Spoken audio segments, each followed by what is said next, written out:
আজকে তোমাদের যে টপিক আলোচনা করছি সেটা হচ্ছে দ্বাদশ শ্রেণীর ইতিহাসের চ্যাপ্টারের নাম হচ্ছে সাম্রাজ্যবাদের বিরুদ্ধে প্রতিক্রিয়া। প্রশ্নটা কীরকম থাকবে? প্রশ্ন এরকম থাকবে যে শিক্ষা এবং সমাজ সংস্কার আন্দোলনে রাজা রামমোহন রায়ের অবদান আলোচনা করো। আবার বলছি রাজা রামমোহন রায় নিয়ে যে কোনো প্রশ্ন আসুক না কেন উত্তর এটা লিখে চলে আসবে। এটাকে মাল্টিপারপাস নোট বলা হয়। রাজা রামমোহন রায়ের সম্পর্কে যে নোটই আসুক না কেন, ধর্ম সংস্কার আসুক, শিক্ষা সংস্কার আসুক না কেন, বা অবদান আসুক না কেন, এই নোটটা নামিয়ে দিয়ে চলে আসবে। আচ্ছা, সংস্কার মানে কি? সংস্কার মানে পরিবর্তন। আজকে তোমরা জানো বিদ্যাসাগর শিক্ষা সংস্কারক ছিলেন, সমাজ সংস্কারক ছিলেন। ঠিক একইভাবে আমাদের রাজা রামমোহন রায় কিন্তু একজন সমাজ সংস্কারক ছিলেন, যারা সমাজের পরিবর্তন এনেছিলেন। মনে হয় বিদ্যাসাগরের আগে ব্রাহ্মণ এসেছিলেন, কিন্তু রামমোহন অনেক সিনিয়র, রামমোহনের অনেক পরে এসেছিলেন, বিদ্যাসাগর এসেছিলেন। তাহলে আমাদের ভারতের যদি প্রথম সমাজ সংস্কারকের নাম যদি উঠে আসে তাহলে তিনি হচ্ছেন রাজা রামমোহন রায়। রাজ উপাধি তাকে কে দিয়েছিল? মুঘল আমলের দ্বিতীয় আকবর, মুঘল সম্রাট দ্বিতীয় আকবর তাকে রাজ উপাধি দিয়েছিল। আর ভারত প্রতি কী উপাধি দিয়েছিল? রবীন্দ্রনাথ ঠাকুর। এবার প্রশ্ন হচ্ছে সমাজ সংস্কার তার ভূমিকা যদি প্রশ্ন আসে তাহলে তোমাকে একটু ভূমিকাটা একটু বলতে হবে। ভূমিকার দু একটা লাইন বলছি, যে এখানে বলেছে ঊনবিংশ শতকে পাশ্চাত্য শিক্ষায় শিক্ষিত যে সকল বঙ্গবাসীরা প্রচলিত ধ্যান ধারণা ও সামাজিক কুসংস্কারের বিরুদ্ধে যুক্তিবাদী হয়ে ওঠেন তাদের মধ্যে অন্যতম ছিলেন ভারতপথিক রাজা রামমোহন রায়। পাশ্চাত্য শিক্ষা শিক্ষিত মানে যারা ইংরেজি ভাষা জানতো। আগেকার দিনে দেখবা খুব কম লোকই ইংরেজি ভাষা জানতো। শুনে অবাক হবে, রাজা রামমোহন রায় আমেরিকা থেকে ইংল্যান্ড থেকে ওকালতি পাশ করে তিনি কী বলে পড়াশোনা করতে গেছিলেন। মানে অ্যাকচুয়ালি তিনি বিদেশে পড়াশোনা করতে গেছিলেন। রামমোহন রায়ের বাবা জমিদার ছিলেন, অনেক টাকা ছিল, তো রামমোহন রায়কে বিলাতে পড়তে পাঠিয়েছিল। কিন্তু ওখান থেকে তিনি অনেক ইংরাজি শিক্ষায় শিক্ষিত হয়ে তাদের যুক্তিবাদী ধারণাকে খুব ভালো লেগেছিল। মানে যুক্তিবাদী চিন্তাধারা পাশ্চাত্য শিক্ষা তার মনকে গভীর প্রভাবিত করেছিল। মানে ব্রিটিশ লোকেরা এত যুক্তিবাদী হয়, ওরা এত যুক্তি দিয়ে বোঝে, বা ওরা এত জ্ঞান পণ্ডিত্য দেখে তিনি ওর দ্বারা গভীর প্রভাবিত হয়েছিলেন এবং ওই প্রভাবটা ভারতে তিনি খাটিয়েছিলেন। ওই সময় ভারতে অনেক অন্ধ কুসংস্কার ছিল, সতীদাহ প্রথা ছিল, গঙ্গাসাগরের সন্তান নিক্ষেপ ছিল। এগুলো তার মনে খুব বেদনা দিয়েছিল। এগুলো পরে বলবো, গঙ্গাসাগরের সন্তান নিক্ষেপ জিনিসটাকে এগুলো পরে বলছি। তা আমাদের ভারতবর্ষে যে সামাজিক কুসংস্কারগুলো ছিল সেগুলোর বিরুদ্ধে তিনি প্রতিবাদ গড়ে তুলেছিলেন। যেরকম বিদ্যাসাগর প্রতিবাদ গড়ে তুলেছিলেন, তেমনি তিনি যেহেতু সচেতন মানুষ ছিলেন তিনি বলেছিলেন না, এগুলো তোমরা ভুল জানছো, এগুলো তোমরা বন্ধ করো। তিনি প্রচণ্ড আন্দোলন গড়ে তুলেছিলেন, তাই তাকে আমরা সমাজ সংস্কারক নাম দিয়েছি। তিনি ছিলেন বিরল প্রতিবাদের মানুষ, তার মধ্যে মহাপুরুষ, তার প্রচুর প্রতিভা ছিল। পাশ্চাত্য যুক্তিবাদী এবং উদারনৈতিক চিন্তাধারা রামমোহনের মানসিকতা এবং কর্মের ওপর গভীর প্রভাব ফেলেছিল। রামমোহনের এই পাশ্চাত্য শিক্ষায় শিক্ষিত হয়েছিলেন তিনি, তার মন প্রচণ্ড যুক্তিবাদী মন ছিল। যুক্তিবাদী মন মানে যে মন যুক্তি দিয়ে সব কিছু বোঝার চেষ্টা করে, বিনা বিচারে যদি তুমি বিনা বিচার না করে যদি তুমি বোঝে না তাহলে এটা অযৌক্তিক বলা হবে। রামমোহন রায় কোনো জিনিসই যুক্তি ছাড়া বুঝতেন না, ওই জন্য তাকে যুক্তিবাদী বলা হতো। এবং তিনি প্রথম সমাজের অন্ধকার ও কুসংস্কার দূর করে জাতিকে আলোর পথ দেখিয়েছিলেন। আমাদের বাঙালিদের যদি প্রথম ত্রাতা যদি বলা তাহলে কে? সেটা হচ্ছে রাজা রামমোহন রায়। আমাদের ভারতের প্রথম সমাজ সংস্কারকের নাম যদি উঠে আসে তাহলে তার নাম হচ্ছে রাজা রামমোহন রায়। যদিও আরও অনেকে ছিল কিন্তু ওরা এতটা বেশি প্রভাব ফেলতে পারেনি যেটা ইনি করেছিলেন। তাই খুব সুন্দর একটা কথা এখানে বলেছে বিপানচন্দ্র, 19 শতকের প্রথমার্ধে ভারতের গগনে রামমোহন রায় ছিলেন উজ্জ্বলতম নক্ষত্ররূপে ভাস্বর ছিলেন। ভাস্বর মানে প্রকাশিত হয়েছিলেন, মানে আমাদের ভারতবর্ষের আকাশের মধ্যে তিনি একজন উজ্জ্বলতম নক্ষত্র ছিলেন। পার্ট করে ওগুলো বলছি। ফার্স্ট পয়েন্টে বলেছে সমাজ সংস্কারক। রামমোহন রায় একজন হিন্দু ছিলেন এবং হিন্দু সমাজে অনেক কুপ্রথা ছিল। কুপ্রথা মানে খারাপ প্রথা ছিল। তার মধ্যে একটা প্রথা ছিল সতীদাহ প্রথা, গঙ্গাসাগরের সন্তান নিক্ষেপ। অ্যাকচুয়ালি শুনে অবাক হয়ে যাবে, তিনি নিজে জমিদার বংশীয় ছিলেন এবং তিনি জমিদারদের ঘৃণা করতেন, যেহেতু তার বাবা বা তার জমিদাররা সব অদ্ভুত নিয়ম এখানে চালু করেছিল। কী নিয়ম ছিল? সতীদাহ প্রথা। যখন কোনো স্বামী মারা যেত তাহলে তার স্ত্রীকে জ্যান্ত চিতায় চাপিয়ে দেওয়া হতো। এটা তোমরা শুনেছো। সতীত্ব তার নষ্ট হয়ে গেছে, তোমাকে বাঁচার কোনো অধিকার নেই। যেই স্বামী মারা যেত তার নববধূকে একদম নতুন ড্রেস পরিয়ে তাকে চিতায় চাপিয়ে দেওয়া হতো, জ্যান্ত চিতায় চাপিয়ে দেওয়া হতো, ছুঁড়ে তাকে ফেলা হতো মোট কথা। এবং তার আর্তনাদ যেন কেউ শুনতে না পারে তার জন্য ঢাল করতাল এগুলো বাজানো হতো, প্রচণ্ড চিৎকার হতো যাতে ওর আর্তনাদ চিৎকার বাইরে কেউ শুনতে না পারে। এরকম নির্মমভাবে মানুষকে মেরে ফেলা হতো, একটা জ্যান্ত স্ত্রীকে মেরে ফেলা হতো। তো এই ঘটনাগুলো তিনি মেনে নিতে পারেননি। তিনি সন্তান অস্পৃশ্যতা, আমাদের সমাজে অস্পৃশ্য ছিল, ছোট জাত নিচু জাতের ব্যাপার ছিল। তোমরা এরা শুনেছো আগেকার দিনে কোনো বড়লোক বাড়িতে বা কোনো উঁচু জাতের বাড়িতে কোনো নিচু জাতের লোক ঢুকে পড়লে, মুচি ম্যাথর বা কামার কুমোর ঢুকে পড়লে ওই গায়ের বাড়িটাকে অশুদ্ধ বলে মনে করা হতো এবং ওই বাড়িটাকে গোবর জল দিয়ে ধোয়ানো হতো, এমনকি গঙ্গা জল দিয়ে ধোয়ানো হতো। গোটা বাড়ি উঠান পোছা করানো হতো। বলতো ছি ছি ছি, তুই আমার বাড়ি নোংরা করে ফেলি, যা তুই আমার বাড়িটাকে অশুদ্ধ করে দিবি। তো এগুলো অস্পৃশ্যতা বলা হয়। আগেকার দিনে মানুষরা উঁচু নিচু জাত ছিল বলে বড় লোক বা জমিদার বাড়িতে ছোট জাতের লোকেরা ঢুকতে পারতো না, ঢোকা তো দূরের কথা, ওদের সঙ্গে কথা বলতো না, এমন অবস্থা ছিল। তো এই যে অস্পৃশ্যতা, এগুলো জমিদারাই তৈরি করেছিল, ব্রাহ্মণ জমিদারা এগুলো তৈরি করেছিল। গঙ্গাসাগরের সন্তান নিক্ষেপ, এটা প্রথম তোমরা শুনছো। আগেকার দিনে যখন মানুষের মধ্যে এতটাই অন্ধবিশ্বাস ছিল, যখন কোনো মেয়ে হতো, জন্মগ্রহণ করতো, তাহলে এটা আমাদের কলঙ্ক বলা হতো। আগেকার দিনে মেয়েরা যদি জন্মগ্রহণ করতো তাহলে এটা কলঙ্ক বলা হতো, এবং বলা হতো একে আমরা রাখবো না। কি করতো? ওকে গঙ্গাসাগরে ভাসিয়ে দিত। একটা ছোট শিশুর যে কন্যা সন্তান বাড়িতে জন্মগ্রহণ করতো, তাই এটা অশুভ বলে মনে করা হতো। অনেকে, মানে কেউ কেউ, সবাই না, কেউ এটা গঙ্গার সাগরে কলার ভেলার উপর ভাসিয়ে দেওয়া হতো। কীরকম? জ্যান্ত অবস্থা। কেন ভাসিয়ে দেওয়া হতো? এই আশায় যে গঙ্গা দেবী খুশি হয়ে এর পরবর্তী বছরে আমাকে পুত্র সন্তান দেবে। কতটা মানুষের মধ্যে নির্মমতা ছিল, কতটা মানুষের মধ্যে অন্ধ কুসংস্কার ছিল। গঙ্গাসাগরে সন্তানকে ভাসিয়ে দিত, জানতো শিশুকে যে কন্যা সন্তান হয়েছে, আমি একে নেবো না, মা তুমি একে ফিরিয়ে নাও। গঙ্গার সাগরে ওকে কলার ভেলায় ওকে চাপিয়ে দেওয়া হতো, এবং সেই শিশুর কি অবস্থা হতো? শিয়াল পুকুরে খেয়ে নিত। কিছুক্ষণের মধ্যে শিয়াল এসে ওই জ্যান্ত মেয়েটাকে খেয়ে নিত। অথবা কোনো যদি শুভানুধ্যায় কোনো লোকের পাল্লায় পড়তো, তাহলে ওই সন্তানটা বেঁচে যেত। কোনো লোক যদি কান্না আওয়াজ শুনতে পেত, তাহলে শিশুটাকে উদ্ধার করে নিত, তখন শিশুটা বেঁচে যেত। আর মানুষ কিসের জন্য এটাকে ফেলতো? যে গঙ্গায়, মা গঙ্গা তোমাকে খুশি করার জন্য এই সন্তান তোমার নামে বিসর্জন করলাম, যাও তুমি এর পরবর্তী দিনে আমাকে ছেলে সন্তান দিও।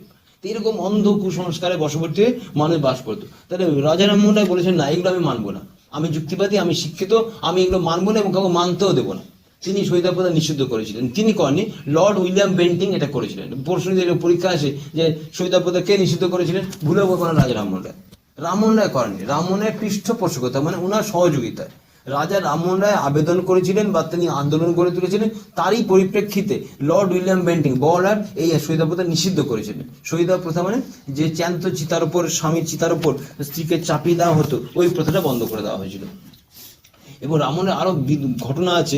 রামমোহন রায় যখন এইসব প্রথা বন্ধ করার চেষ্টা করেছিলেন, তোর বাবা মা দুজনে ওকে মানা করেছিল, তুই খবরদার বাবু এগুলো তুই করিস না, করলে তোর বাবার জাত যাবে, তোর বাবা জমিদার, তোর বাবার নাম খারাপ হয়ে যাবে। মাকে বলেছিল, না মা, আমি মারবই, আমি করবোই এটাকে। মা জানো কি করেছিল? রাজা রামমোহন রায় মা ওকে মারতে পাঠিয়েছিল। রাজা রামমোহন রায় যখন সহিদার প্রথা নিষিদ্ধ করতে যাচ্ছিল আন্দোলনে, তখন ওর মা কিছু লাঠিয়ালকে পাঠিয়েছিল। লাঠিয়াল মানে মস্তান টাইপের লোককে পাঠায়। ওর মা, রামমোহনের মা ওকে লাঠিয়াল দিয়ে মারতে পাঠিয়েছিল। যে কি বলেছিল? তুই আমার বেটাকে বেদম মারবি। কে বলে কখনো? নিজের সন্তানকে মারার জন্য মা বলেছিল। কেন? মা ভেবেছিল যদি কিছু হয়ে যায় তাহলে বাবার তোর নাম কলঙ্কিত হবে, আর আমি চাই না আমার স্বামীর নাম কলঙ্কিত। তাই তুই ওকে এমনভাবে মারবি যে হাত পা ভেঙে যায়, জানে মারবি না, ওকে ওর হাত পা ভেঙে দিবি যেন ও চলতে ফিরতে না পারে, তাহলে সেটা বন্ধ করবে না। কিন্তু খুব সুন্দরভাবে গ্রামবাসীকে বাঁচিয়ে দিয়েছিল। লাঠিয়াল এসেছিল রামমোহনকে মারতে, কিন্তু বাঁচিয়ে দিয়েছিল। তো এই বাঁচানোর জন্য আজকে সহিদার প্রথা নিষিদ্ধ হয়েছিল। তো যাই হোক, সহিদার প্রথা নিষিদ্ধ হওয়ার পিছনে রামমোহনের একটা বিশাল অবদান ছিল। রামমোহন রায় না করলে ওনার পৃষ্ঠপোষকতা বা ওনার সহযোগিতায় লর্ড উইলিয়াম বেন্টিং 1829 সালে 4 ডিসেম্বর এই সহিদার প্রথা নিষিদ্ধ করেছিলেন। আর গঙ্গাসাগরের সন্তান বিসর্জন এটা বন্ধ করতে পারেনি, কিন্তু মানুষের সতর্ক করে দিয়েছিল, মানুষকে জ্ঞান ভান্ডার বিকশিত করে মানুষকে বুঝিয়ে দিয়েছিল যেগুলো তোমরা অন্যায় কাজ করছো। আচ্ছা, এবার আসছি, তিনি শুধু নারীর জীবন রক্ষায় শুধু তার উদ্দেশ্য নয়, তিনি নারীদের সর্বদা সমাজের মর্যাদা সহকারে প্রতিষ্ঠা করার ব্যাপারে তৎপর ছিলেন। তিনি শুধু নারীদের অধিকারই দেননি, তিনি পুরুষের সঙ্গে সমান তালে অধিকারও তারা দিয়েছিলেন। নারী পুরুষের সমান অধিকারের কথা তিনি বলেছিলেন। একটা বাবার বা মায়ের সম্পত্তিতে ছেলেরও যেমন অধিকার থাকে, মেয়েরও অধিকার থাকে। তোমরা শুনে অবাক হবে, আগেকার দিনে হিন্দু সমাজে এরকম নিয়ম ছিল, মেয়েদের বিয়ে হওয়ার পর মেয়েরা বাবা মার কোনো সম্পত্তির অধিকারী হতে পারবে না। আগেকার নিয়মটা ছিল, মেয়ের বিয়ে হওয়ার মানে তুমি অন্যের ঘরে চলে গেলে বাবা মার সম্পত্তিতে তোমার কোনো অধিকার নেই। কিন্তু নারী বললো, রাজা রামমোহন বলে, না, কেন থাকবে না, ওরাও তো বাবা মার একটা অংশ, বাবা মার বিয়ে হয়ে যাওয়ার পরও তারাও বাবা মার অংশীদার হবে। তাই রামমোহন রায় প্রথম প্রতিবাদ জানিয়েছিল, না, নারী পুরুষের সমান অধিকার থাকবে সম্পত্তিতে। এখন এরকম নিয়মটা আছে, তোমরা জানো, হিন্দু সমাজে তোমরা না জানো শুনো, মা বাবা তোমাদের বিয়ে হওয়ার পরও তোমার বাবা মার সম্পত্তির সমান অংশীদার। তোমার যদি ভাই বোন থাকে, ওই ভাই যা সম্পত্তি হয় তোমাকেও একই সম্পত্তি দিতে বাধ্য। এটা নিয়ম তৈরি করেছে সরকার। মুসলিম সমাজে নিয়ম আছে কিনা আমি জানি না, কিন্তু হিন্দু সমাজে নিয়ম আছে। আরেকটা কথা জেনে রাখো, তবে হ্যাঁ, বাস্তু ভিটা কখনো ভাগাভাগি হয় না। বাস্তু ভিটা কোনটাকে বলে? যে বাড়িতে বাবা মা বাস করছে সেই বাড়ি ভাগাভাগি হবে, অন্য জমি ভাগাভাগি হবে। ধরো এক্সাম্পল বুঝিয়ে দিচ্ছি, এগুলো আউট অফ নলেজ, এটা নোটের বাইরে বলছি, কিন্তু জানা দরকার আছে। ধরো আমার 2 ভাই আছে আর বাবা মা বেঁচে আছে, তো বাড়ি ভাগ হবে না, কারণ যতক্ষণ বাবা বেঁচে থাকবে বাড়ি ভাগ হয় না, বাস্তবিকটা কখন ভাগাভাগি হয় না। কিন্তু না, বাবার যদি 5 বিঘা জমি আছে, তাহলে কি হবে, বাবা মা আমার 2 ভাগে আড়াই ভাগে দিয়ে দেবে। বা বোন যদি থাকে তাহলে 6 বিঘাতে 2 বিয়ে হলেও বোন 2 বিঘা জমি পাবে, বাস্তব ভিটা না হলেও অন্য জমি ভাগের অধিকার পাবে। বাস্তবিকটা কখনো অংশীদার হবে যদি বাস্তব বিক্রি করা হয় তখন। যদি বাবা মা বাস্তবিকটা বিক্রি করার চেষ্টা করে বা বিক্রি করে, তাহলে ওর যা ভ্যালুয়েশন, ওর ভ্যালুয়েশনের সমান টাকা বোনও পাবে, ভাইও পাবে, বোনও পাবে, বিয়ে হওয়ার পরও পাবে। এটা আমাদের হিন্দু শাস্ত্রের কোন নিয়ম আছে। নেক্সট, ধর্ম সংস্কার। তিনি ধর্মের ব্যাপারে প্রচন্ড রাগান্বিত ছিলেন, কারণ আমাদের ধর্মে অনেক কুসংস্কার ছিল। যেমন এক নম্বর পুতুল পূজা। তিনি আমাদের ভারতের মূর্তি পূজাকে পুতুল পূজা বলে ব্যঙ্গ করতেন। রাজা রামমোহনের পুতুল পূজা বিশ্বাস করতেন না, তিনি মূর্তি পূজাকে ঘৃণা করতেন। তিনি বলছেন, কি তোমরা উল্টাপাল্টা মানুষের ঈশ্বরের পূজা করো, আরে একটাই তো ঈশ্বর, ব্রহ্ম। রামমোহন রায় যে কথা বলেছিলেন 100% সমর্থনে, তিনি বলেছিলেন পৃথিবীতে একটা ঈশ্বর রয়েছে, তার নাম হচ্ছে ব্রহ্ম। তোমরা নিরাকার ব্রহ্মের উপাসনা করো, কি 4-5টা লক্ষ লক্ষ মানুষের পূজা করছো। 33 কোটি দেবতা আমাদের হিন্দু শাস্ত্রে 33 কোটি দেবতা। 33 কোটি মানে কেউ ভেবে নিলে 33টা কোটি না, ওটা আলাদা জিনিস। মানে অনেক দেব দেবী রয়েছে। সরস্বতী, লক্ষ্মী, কালী যে পেরেছে সে মূর্তি বানিয়ে দিয়েছে, বলে যেটা পূজা করো, কিসের জন্য, পুড়িয়ে যায় নিজেদের স্বার্থ সিদ্ধির জন্য। যেরকম আমাদের প্রাচীন সমাজে হিন্দু রোহিতেরা যে নিজেদের স্বার্থ সিদ্ধির জন্য অনেক রকম পূজা করার প্রচলন চালু করেছে। কেন? তাহলে ওদের পেট ভরবে। সরস্বতী পূজা করতে হবে, লক্ষ্মী পূজা করতে হবে, কালী পূজা করতে হবে। যত বেশি পূজা হবে তত পুরোহিতের ভুরি ভোজন হবে, তত পুরোহিতের পকেটে টাকা আসবে। কিন্তু ইয়ে করলেন রাজা রামমোহন, না, কোনো মূর্তি পূজা আমি বিশ্বাস করি, আমি পুতুল পূজা মনে করি। তুমি একটা কাজ করে, নিরাকার ব্রহ্ম, একটাই ব্রহ্ম আছে যে ব্রহ্মাণ্ড তৈরি করেছে, বিশ্ব ব্রহ্মাণ্ডের সৃষ্টি করতে ব্রহ্ম, তাকেই তোমরা পূজা করো। তিনি তাকে নিরাকার মানে কোনো আকার নেই। এইভাবে তিনি নিরাকার ব্রহ্মের উপাসনা করা ফলে আজ পর্যন্ত তিনি ব্রাহ্ম সমাজের পরীক্ষা করেছিলেন। 1815 সালে তিনি আত্মিক সভা গড়ে তুলেছিলেন, আর 1829 সালে তিনি ব্রাহ্ম সভা গড়ে তুলেছিলেন। তার একটাই উদ্দেশ্য কি, নিরাকার ব্রহ্মের উপাসনা করা। তিনি একশোবাদী সমর্থন 2টো বই লিখেছিলেন। একটা বইয়ের নাম ছিল তুয়াফুল মুআল্লিকিন, ফরাসি ভাষায়। একটা বই লিখেছিলেন, তার নাম হচ্ছে তুয়াফুল মুআল্লিকিন, যা ফরাসি ভাষায় লেখা হয়েছিল। আর এর মানে কি, এর মানে ঈশ্বরবাদীদের প্রতি। ঈশ্বরবাদী মানে তোমাকে অনেক ঈশ্বরে বিশ্বাস করতে হবে, একটা ঈশ্বরে তোমাকে বিশ্বাস করতে হবে। এটা পরীক্ষার প্রশ্ন দেবে যে আত্মীয় সভা কে গড়ে তোলেন? রাজা রামমোহন 1815 সালে। ব্রাহ্ম সভা কে গড়ে তোলেন? এটা রাজা রামমোহন 1829 সালে। তবে এর সঙ্গে দেবেন্দ্র ঠাকুর যুক্ত ছিলেন। রাজা রামমোহন রায় যে সময় জন্ম করেছিলেন সে সময় তার রবি ঠাকুরের বাবা দেবেন্দ্র ঠাকুর লক্ষ্মণ জন্ম করেছিলেন। তারা ওরা দুজন মিলে একসঙ্গে ব্রাহ্ম সমাজ বা ব্রাহ্ম সভা প্রতিষ্ঠা করেছিল। ব্রাহ্ম সভা মেন অ্যাকচুয়ালি কি ছিল, এটা একটা গোল টেবিল বৈঠক হতো প্রতিদিন সন্ধ্যাবেলা। এই দেবেন্দ্র ঠাকুর আর রামমোহন এটা সব বসতেন, গল্প করতো। কি নিয়ে আলোচনা হতো? ধর্ম নিয়ে আলোচনা হতো, ব্রহ্ম নিয়ে আলোচনা হতো, ঈশ্বর কি এটা নিয়ে আলোচনা হতো। ওর নাম দেওয়া হচ্ছে ব্রাহ্ম সভা। শিক্ষা সংস্কার, যদিও বিদ্যাসাগর যতটা শিক্ষার ক্ষেত্রে অগ্রণী পালন করেছিলেন, আমাদের রামমোহন ততটা করেনি। সাংবাদিকতার জনক বা অগ্রদূত বলা হয়। আমাদের ভারতের রাজা রামমোহনের প্রথম সমাপত্র চালু করেছিলেন এবং তিনি 2টো পত্রিকা প্রকাশ করেছিলেন। একটার নাম ছিল সংবাদ কৌমুদি এবং একটা ছিল মিরাত উল আকবর। একটা ফরাসি ভাষায়, একটা বাংলা ভাষায়। দুটো ইম্পর্টেন্ট, কিন্তু পরীক্ষায় এগুলো 1 মার্কের প্রশ্ন দেয়। সংবাদ কৌমুদি কে রচনা করেছিলেন, কত সালে, বা রামমোহন রচিত প্রথম সমাপত্রটির নাম কি, বাংলা ভাষায়, তাহলে লিখতে হবে সংবাদ কৌমুদি। তাহলে বাংলা ভাষায় প্রথম সমাপত্র প্রকাশ করেছিলেন রাজা রামমোহন রায়, তাই একে অগ্রদূত বলা হয়, মানে সাংবাদিকতা অগ্রদূত বলা হয়। শুধু তাই নয়, তিনি মাতৃভাষার সমাপত্রের উপর জোর দিয়েছিলেন। আগে তিনি ইংরেজরা কী করতো, মাতৃভাষার সমাপত্র প্রকাশ করতে দিত না। ওরা বলেন, না, আমরা মাতৃভাষা বা আমাদের যে ভাষা সে ভাষায় সমাপত্র রচনা করব। এই জন্য তাকে বাংলা ভাষার বাংলা সাংবাদিকতার অগ্রদূত বলে চিহ্নিত করেছেন ডক্টর বিপান চন্দ্র। এবার আসছি মূল্যায়ন বা সমালোচনা। দেখো, রামমোহন আগেই বললাম, রামমোহন রায় জমিদার বংশীয় ছিলেন বলে তিনি জমিদারদের অত্যাচার বা নীলকর সাথে অত্যাচারের বিরুদ্ধে নীরব ছিলেন। কেন নীরব ছিলেন? যেহেতু তার বাবা জমিদার ছিলেন। তোমরা জানো, নীলকর সাহেব বলে একটা সাহেব থাকতো, তারা নীল চাষিদের উপর জোর করে কর আদায় করতো।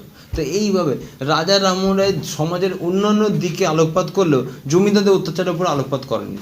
জমিদাররা অত্যাচার যে করতো মানুষের উপর, তার বিরুদ্ধে কোনো কথা তিনি বলেননি। তিনি নীলকর সাহেবদের অত্যাচারের বিরুদ্ধে কোনো কথা বলেননি। কেন বলেননি? ওই একটাই, তার বাবা জমিদার ছিল, বললে আমি বাবার চক্ষুশূল হয়ে যাবো, বাবার রেগে যাবে আমার উপর, ওই জন্য তিনি এই কথা বলেননি। কিন্তু শহীদার প্রথা তার মনে খুব বেদনা সৃষ্টি করেছিল।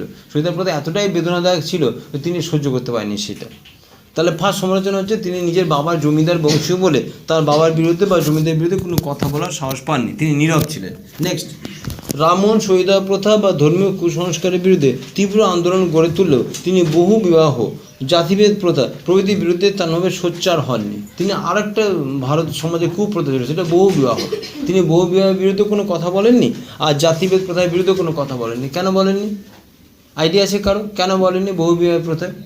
কারণ আগের জমিদারাই তো বেশি বিয়ে করতো। বহু বিবাহ প্রথা মানে কি, একটা লোকের 4-5টা বউ থাকতো, তাই জমিদারাই তো এই নিয়মটা চালু করেছিল। একটা জমিদারই 4-5টা বউ ছিল। তাহলে এইভাবে বহু বিবাহ প্রথা যদিও অন্যায় ছিল, কিন্তু রামমোহন এটার বিরুদ্ধে কোনো কথা বলেননি। কেন? যেহেতু তার বাবার 3-4টা বিয়ে ছিল। জমিদাররা অনেক সময় 3-4টা বিয়ে করতেন, তো বহু বিবাহ অপরাধ হওয়া সত্ত্বেও তিনি এটাকে তার বিরুদ্ধে কোনো কথা বলেননি। আর কি জাতিভেদ প্রথা, জমিদারাই জাতিভেদ প্রথা সৃষ্টি করেছিল। ওরাই বলেছিল তুমি নিচু জাত, আমাদের ঢুকবা না। ওরাই মন্দির মসজিদ ঠিক করে দিয়েছিল। জমিদাররা এমন অন্যায় অত্যাচার করতো, একটা গ্রামের জমিদার বলতো এই মন্দিরে আমরা ছাড়া কেউ ঢুকবে না। আগে এরকম অস্পৃশ্যতা এত চরম আকার ধারণ করেছিল, জমিদাররা ঘোষণা করে দিত যে এই পুকুরে আমরা ছাড়া কেউ চান করবে না, এই মন্দিরে আমরা ছাড়া কেউ ঢুকবে না, এই মসজিদে আমরা ছাড়া কেউ নামাজ পড়বে না। তো এইভাবে মানুষকে কী করেছিল, অন্ধকার ঘরের মধ্যে রেখে দিয়েছিল। এখন কিন্তু কারো ক্ষমতা আছে বলা যে মন্দিরে কেউ ঢুকবে না? নিয়ম নেই। আগেকার দিনে জমিদার এরকম করে জাতিভেদ প্রথা সৃষ্টি করেছিল। নিচু জাত ছোটো জাতের মধ্যে এই যে ভেদাভেদ, এটাই সৃষ্টি করেছিল। তাই রামমোহন নিজের জমিদার বংশীয় বলে বা জমিদারের সন্তান বলে তিনি তাদের বিরুদ্ধে কোনো কথা বলার সাহস দেখাননি। রামমোহন ইংরাজি বা পাশ্চাত্য শিক্ষায় জোর দিলেও মাতৃভাষার শিক্ষার উপর ততটা জোর দেননি। যেহেতু তিনি ইংরাজি শিক্ষায় শিক্ষিত ছিলেন, কিন্তু বাংলা ভাষারও যে দরকার আছে সেটা তিনি বলতে ভুলে গেছিলেন। মানে মাতৃভাষা যে আমাদের জীবনে কতটা প্রয়োজন সেটা আমরা তিনি পরে উপলব্ধি করেছিলেন। তিনি খালি জোর গলায় বলে গেছিলেন কি, যে না তোমাদের পাশ্চাত্য শিক্ষায় শিক্ষিত হতে হবে, কিন্তু একবারও তিনি বলেননি যে আমাদের মাতৃভাষাও জানতে হবে। তুমি বাংলা স্কুল গড়ে তুলতে পারতেন। তিনি কি বলেন, অ্যাংলো হিন্দু স্কুল গড়ে তুললেন, যেখানে ইংরাজি শিক্ষা দেওয়া হবে। তো এটাই তার বিরুদ্ধে সমালোচনা উৎসাহ করেছে যে আপনি একটা বাঙালির সন্তান হয়ে কেন এই কথা বলেননি, আপনি কেন বাঙালি শিক্ষা কথার উপর জোর দেননি। ঠিক আছে, বিদ্যাসাগর কী করেছিল, বিদ্যাসাগর বাংলা ভাষার উপর বেশি জোর দিয়েছিল। শুনে অবাক হবে, বিদ্যাসাগর যদি চলে এসছে তোমাদের, এবার আসবে না, কিন্তু এটা খুব ইম্পর্টেন্ট টপিকস। বিদ্যাসাগর না থাকলে তোমরা বাংলা ভাষাই পড়তে পারতো না, জেনে রাখো। বিদ্যাসাগর আছে বলে তোমরা আজকে বাংলা বই পড়তে পারছো, না তোমার সংস্কৃত পড়তে হতো। আমাদের ভারতবর্ষের দুটো ভাষা আছে, একটা বাংলা, একটা সংস্কৃত, একটা উর্দু। গোটা ভারতবর্ষ দুটো ভাষায় শিক্ষা লাভ করতো, একটা বাংলা, একটা সংস্কৃত ভাষা, একটা আরবি ভাষা। কিন্তু বিদ্যাসাগরই প্রথম বাঙালি হিসেবে অ আ ক খ উপহার দিয়েছিল, বর্ণ পরিচয় এই লোকটাই তৈরি করেছিল। বলেছিল আমরা কেন আমাদের মাতৃভাষা জানবো না, আমরা নিজেরা মাতৃভাষায় পড়াশোনা করবো। তখনই তিনি বাংলা ভাষা আবিষ্কার করলেন। এই যে অ আ ক খ এগুলো পড়ছো না, এগুলো সব বিদ্যাসাগরের মাথা থেকে বেরিয়ে এসেছিলো। বর্ণ পরিচয়, কথামালা, বোধোদয় যদি না লিখতেন বিদ্যাসাগর, আজকে আমরা বাংলা বই পড়তে পারতাম না, আমরা সংস্কৃত ওই অশ্বত্থামা হতৈত্তিগজ এগুলো পড়াশোনা করতাম। তা রামমোহন যে ভুলটা করেছে সেটা হচ্ছে তিনি মাতৃভাষার ওপর জোর দেননি, তিনি পাশ্চাত্য বা ইংরাজি ভাষার ওপর বেশি জোর দিয়েছিলেন। চতুর্থত লাস্ট পয়েন্টে বলেছে, রামমোহন ব্রিটিশ সংস্কৃতি বা ইংরেজি ভাষা ও পাশ্চাত্য শিক্ষা প্রভৃতির প্রতি রামমোহন অত্যাধিক অনুরাগ মানে ভালোবাসা, অনুরাগের জন্য অনেকে তাকে জাতীয়তা বিরোধী বলে বিদ্রূপ করেছেন। অনেকে তাকে বিদেশির চর বলে মনে করেন, যে তুমি কেন ইংরেজি ভাষার উপর এত জোর দিচ্ছ, নিশ্চয়ই তাহলে ইংরেজরা তোমাকে টাকা দিচ্ছে। মানে এইভাবে বিদ্রূপ করা হয়েছে যে আপনি ইংরেজদের উপর এত ফিদা কেন, আপনি ইংরেজ সংস্কৃতিকে অনুসরণ করতে বলছেন, আমাদের ইংরাজি ভাষা জানতে বলছেন, কেন বলছেন? তারা নিশ্চয়ই আপনার কোনো অভিসন্ধি আছে, নিশ্চয়ই ইংরেজরা আপনাকে তোষামত করছে বা ইংরেজদের আপনি তোষামত করছেন। এইভাবে তাকে বিদ্রূপ করা হয়েছিল এবং তাকে কী গাল দেওয়া হয়েছিল, তিনি জাতীয়তাবাদ বিরোধী, তাকে তিনি দেশের শত্রু। জাতীয়তাবাদ বিরোধী মানে দেশের শত্রু বলে তাকে ব্যঙ্গ করা হয়েছিল। যতই হোক, তার একটা মহান অবদান আজও রয়ে গেছে, সেটা হচ্ছে শহীদা প্রথা। তিনি শহীদা প্রথা নিষিদ্ধ না করলে এখন অনেক নারীকে ওই কলঙ্ক নিয়ে ঘুরে বেড়াতে হতো।